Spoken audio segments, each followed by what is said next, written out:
Well, we're starting off with this video with the world's strangest eater. So apart from being the noisiest eater, Lydia is deciding to like eat at the side of a bowl. I'm sure she's keeping that for later, but this has got her medication in it. So I need to stand with her and make sure that the little pony over there doesn't come over and start eating it on her behalf. Although, to be fair, she's a bit like me, she doesn't like to share her food. So behind me in the distance, the pigs are anticipating their meal as well. They haven't been fed just yet. It's Friday evening, and can you hear Stephen is on his way. He is taking down thistles and nettles in the paddock, which then the sheep can hoover up and have for their meal as well as a little treat. So it's going to get noisy in just a moment. And of course the train goes past just as I say this. Just listen for the cockerel and then everything will be normal.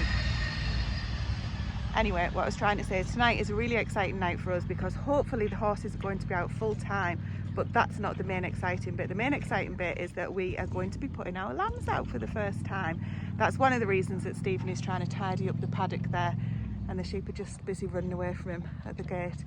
So I'm going to let him get on with that and keep watch over this madam, and then I will rejoin you as we're going to get the lambs out.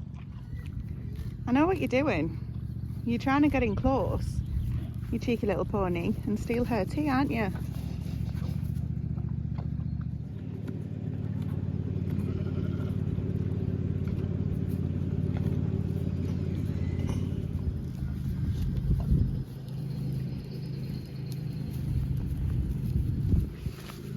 Not for you. Not for you. Grace has fed the pigs while I was on guard. It's time to get the lambs out. There you go then. Come on. Little sheeplet. Oh, little sheeplet. Girls! I've never been outside before. Girls! Come on. Come on. Come on. Want to go back home? I think we're going to have to pick them up. I'll They've never been out there before. Come on.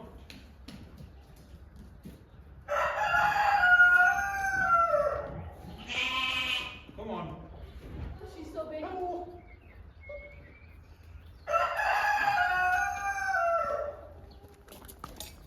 on then, sheeplet. Oh, Ow. Just kick me in the nuts. here, girls. What's this? What is it?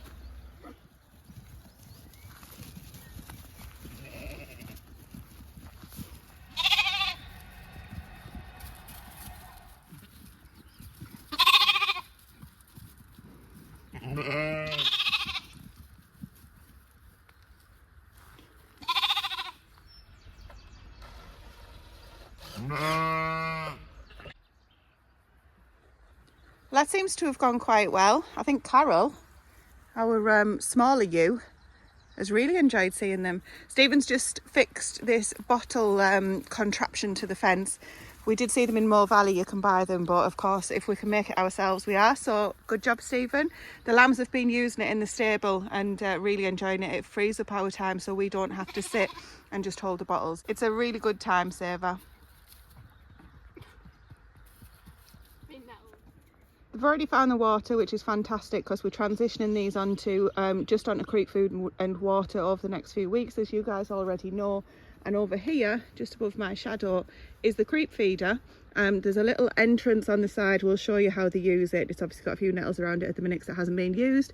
We put a feeder inside, and the idea is that only the lambs can fit in there. So we'll put a feeder in with some creep food in there, and then hopefully, as they've started finding this water, they'll find the creep food. Grace is going to show them where it is when she brings it out. Oh, there you can see she's drinking more water. And that'll be them sorted for food and water, and fingers crossed they'll settle in nicely. They're going to be staying out full time now. Stephen did consider bringing them in on a night, but I think they'll be all right, Stephen. We'll see. Next up, Stephen has obviously removed the pallets that were keeping the lambs in so they could see out. And what we've decided to do now is we're going to use this stable for broody chickens. We've got quite a few broodies, and so we're going to try and use the best broodies in here. We thought there's 4 corners, 4 bits of straw in each corner. We're just going to see how they manage. I'm laughing because Grace has just tried to move one and it's pecked and actually pierced the skin, which isn't funny at all, of course. Anyway, Grace is going to get the broody that's actually in here, and then we're going to go down the shed outside and have a look how many broodies we've got down there. and get some nice eggs to put underneath them. We'll see how we get on. So when Grace goes to touch you, she's going to make a noise. She already is, and potentially she might end up pecking you again.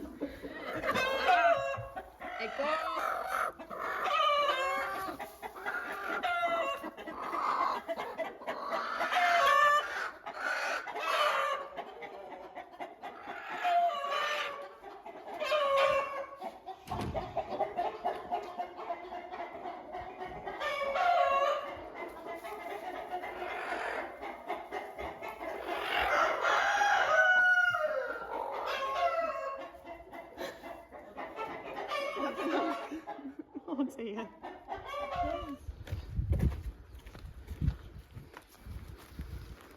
This paddock has come on so much. Right, let's go and have a look. So we've been leaving these chickens in here for a little while now. Hello, Shadow. To see which ones are going to go broody. Now, one that I thought had gone broody has come off the nest now. Hello, Mr. Cockerel.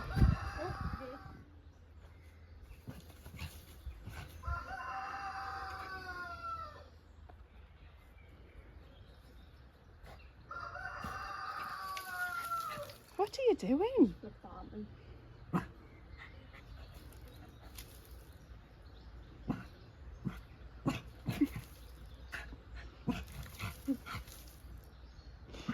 What are you doing?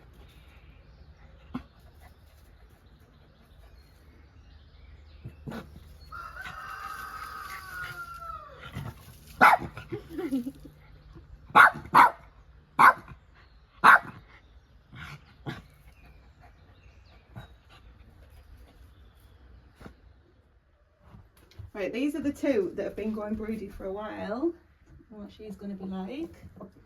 Oh my goodness, there's like 5,000 eggs, and that's just from 3 days. Right.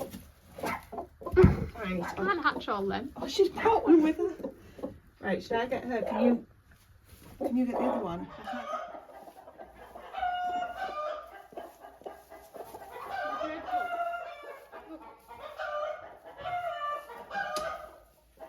Well, it's Saturday morning. I'll give you an update on the pigs. No different to normal. They're filthy, the water, but they're looking absolutely fantastic. Loving the food. I'm just about to feed them now. Let me pop this in and come back to you. They've been doing it really well in the heat as well. The lighter coloured ones that we had previously, the pink ones, really struggled in the heat. And although the black will absorb it more, I'm guessing, they seem to have been to be handling it better. They haven't damaged the ground too much. I say damaged, we obviously know that they're going to turn it over, and to some degree that's fine. We might even end up reseeding this like we have done with the paddock. That'll be fun to watch. So I need to change their water, but first of all I'll be on guard duty while the horses have breakfast. Hopefully these guys are going to be out full time now, but there's not really enough grass. It might look it, but there's not enough grass to sustain them long term, so there'll be hay coming in the field as well, which is really unusual at this time of year for people.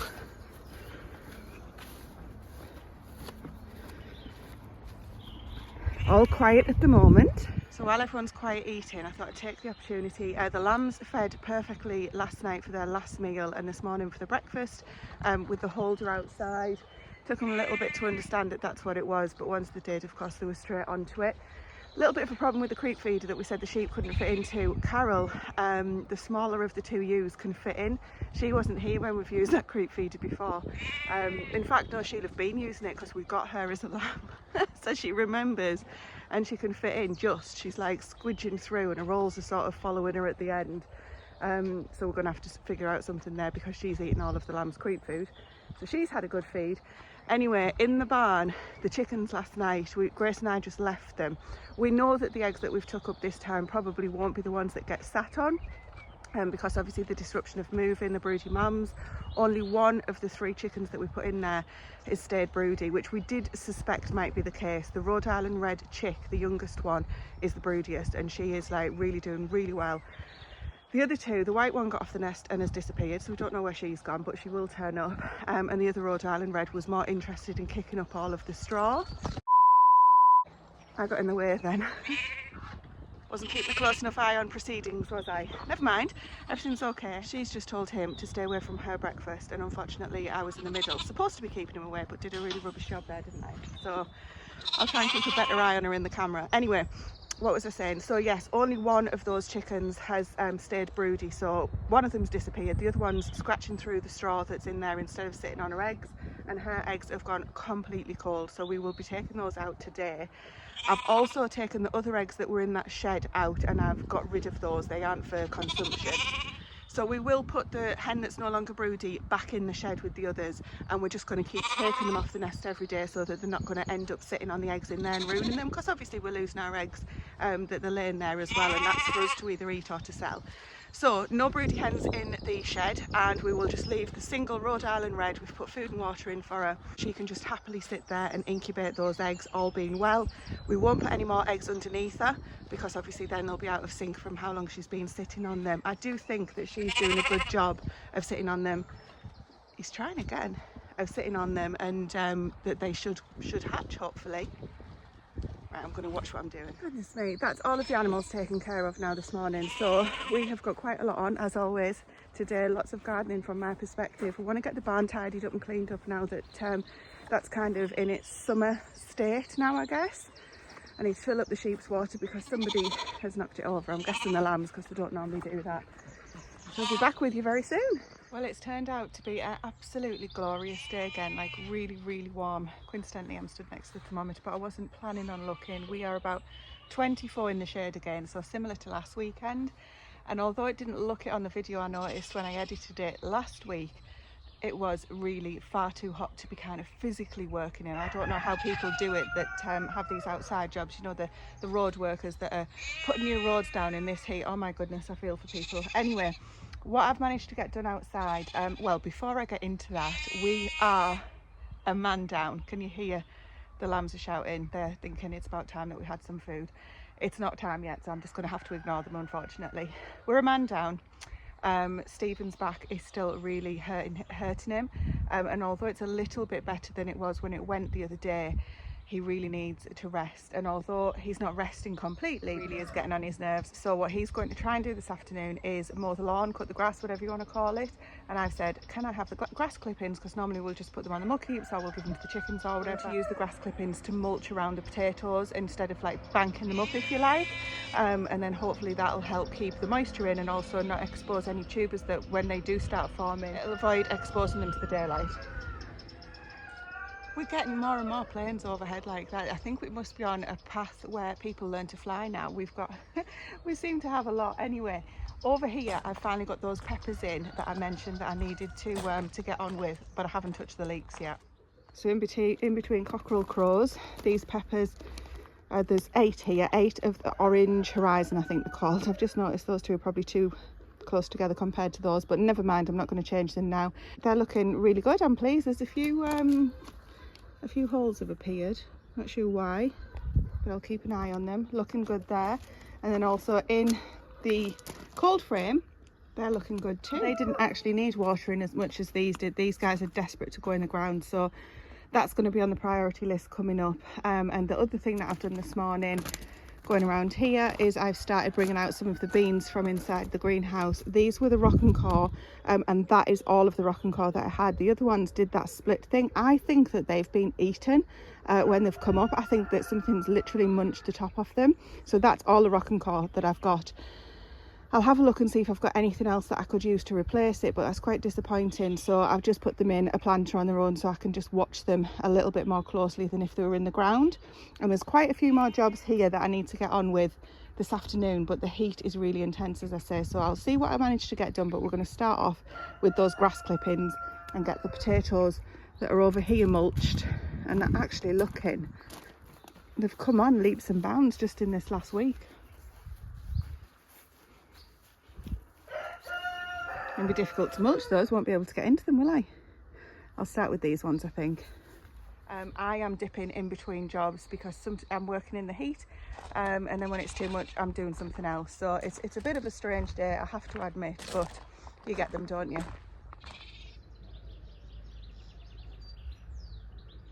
Well, it's Sunday already. Stephen is much better today, but we've said please still rest today because obviously if he does too much today he's going to put himself out again for who knows however long. So he is just doing bits and pieces, which is probably normal for most people, but not at Mach 4 speed like Stephen normally works. So no heavy lifting and not doing too much. So back in the garden today. Got another dry day. It's supposed to be super sunny, so it's not just yet, but it's lovely working weather. So I've got tons to be getting on with. We're about to clean out the duck pen, couldn't think of the word then. And duck manure is cold manure, so you can use that straight on the beds as a mulch. Now I could put it in around the potatoes, which didn't get all of the grass, so I'm going to have a look how that worked out yesterday. But I think that what we're going to do is, do you remember the other week Stephen used the sheep manure? I couldn't think what the other one was that we had around all of the gooseberry beds, and he put a big thick layer around the gooseberry beds to suppress the nettles that have come up every single year, and we do that every year and it works really well. We didn't have as much as we anticipated, we've obviously only had 2 sheep with overwintering this year. Previous years we've had a lot more, so I've had more manure, so we didn't have enough to do around the currant bushes. So I'm probably going to start off by putting that duck manure out of the pen that they're in around those currant bushes, purely as weed suppressant. It's a really fertile soil there anyway, so it's always, we do that every year and it seems to work every year between the sheep and the ducks, and the cockerel will be next if he's not careful. The other thing that I've done is use the goat bedding, which is also cold manure, and I've filled up 2 of the beds that Stephen didn't get to using all of the horse manure, the rotted horse manure, which is a hot manure, sorry, getting very technical. That's all rotted down and is ready to use to plant in. So he, last weekend, got as many of those beds filled up with the horse manure as he could. The ones that didn't have anything in them, I have put the goat manure in from when Grace cleaned out her goats the other day. And I'm going to go and put a little bit more of the rotted horse manure on top of that. Basically, I'm going to get going, I'm going to get working. Hope it's not boring you too much. On Sunday evening now, I have got the Greek beans in, I've got my Helder beans in, which are a flat bean. This is on that bean arch, which has got a top on it over there, so it's kind of a square. These guys grow 8 foot plus. Well, the Greek beans, Greek gigantes, they definitely grow that. The Helders might not reach that tall, but they will get 6 to 8 foot, I'm told. So they're a flat bean. Think of them like a stringless runner bean. I'm not keen on runner beans, so I do have some Scarlet Emperor runner beans that I'm going to sow, but it's going to be for the beans themselves. I'm going to let them get fat and dry them out for the winter. Not keen on runner beans as people eat them traditionally, so it'll be interesting to see how those Helder work out. The other ones that I've put in there are I put a Borlotti and some succotash. Never grown those before. They were from Baker Creek. The Baker Creek stuff I haven't been impressed with at all. The germination has been rubbish, but the succotash has been a really good germination, so I'm pleased about that. In this teepee that I erected yesterday, there we are, I've got 3 butternut squash. They're the ones that I bought, so they're going to go up, all being well. Hopefully the teepee will, I'll put some string around for them to kind of hold on to, but I've also put some lima beans in there. The variety that I've got, do you remember the case of the stolen seeds? Those were them, and the eBay seller kindly sent me some more, and I don't know if they are bush or climbing variety though, and I've gone back and had a look at the description on the eBay and it doesn't say, so I've popped them in there. If they're a bush bean, it'll be absolutely fine. If they're climbing, they can go up with the butternut squash. In this bed, I've got the salads that we're using at the moment. The lettuce, they're going into our salads this week, should I say. Stephen stole 2 for the pigs. They need eating before they end up going into the pigs some more. So in this bed, all of these beds, haven't got to the leeks. Let's just not talk about those in this video. Is going to be winter squash, assuming that they do come good. However, I've just been in, oh, what else have I done? Oh, I've put some outdoor tomatoes. Well, I don't know if they're outdoor. They're rose de burn tomatoes along the edge of where the radish were. The radish were grown for bits of salad for us, but more so for pig food, as in something fresh for them to be eating. Just been in the shed and I could hear a funny buzzing noise. As always, I get tortured by the bees and the wasps, don't I? I touch myself. And there's the start of a nest. So I don't know if it's a wasp or a bee. How do you tell the difference? Does anybody know? Let's just quietly have a look. I'm not going to turn the camera on because I don't want to be here too long. There it is there. So I've sent Stephen a text message. I know that's very very modern of me, and said please could you come and help, because I don't want to deal with that just being me. I'm just not good with stuff like that. The other thing I want to get started with, I want to find the hoe and I want to hoe in between these carrots because it's very sporadic germination on them and I've got an idea about what to plant in between. Here's the man himself. Right, now that's taken care of. Thank you very much, Stephen. Obviously he's not feeling too great, so he doesn't fancy being on video, so that was his little cameo. Now I have found my hoe and I've started removing the weeds that were in between the carrots. Can you see the sporadic nature? Now the carrots are up, you can see some worked and some didn't. I can't remember which was the seed tape and which wasn't, but needless to say there are some really big gaps. What I'm going to do is plug them with some Swiss chard and some other bits and pieces that I've got. Now what I'm thinking, I thought that I had sown I had two types of Swiss chard to sow. I sat down, sowed 2 lots and thought I'd done the 2 different ones, then realised I'd done both the same. So then I sowed the other. So I've got the fire chard, which is the really red colour, I believe. It's an F1 that I had some seeds left over from last year, so I wasn't sure if they were viable. They've all come up. So I would like some of the red at the front of this bed. I think that'll look nice. And then I've got the other is just the Ford hook, which has kind of got the more white stems. I've also just sown some bright lights, or have I sown them yet? I can't remember. They're on the list to get sown right now anyway. So I'm going to get some of those interplanted amongst the carrots. I've just done a quick check, you know, first Google check says, yeah, they'll grow happily together.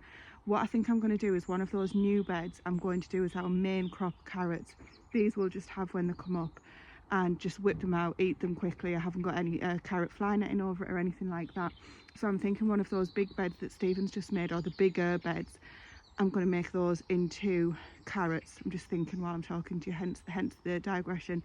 And they will be our main crop carrots that'll take us through the winter. I might put some as a tester in the other bed where I put the parsnips. We'll have a look at that another time. Anyway, this wasn't supposed to be a gardening video, but seeing as though it's just me and that's all I'm doing all weekend, that's what it's turning into. So I'll get the Swiss chard in first of all, and then we'll see how we get on. We'll go from there.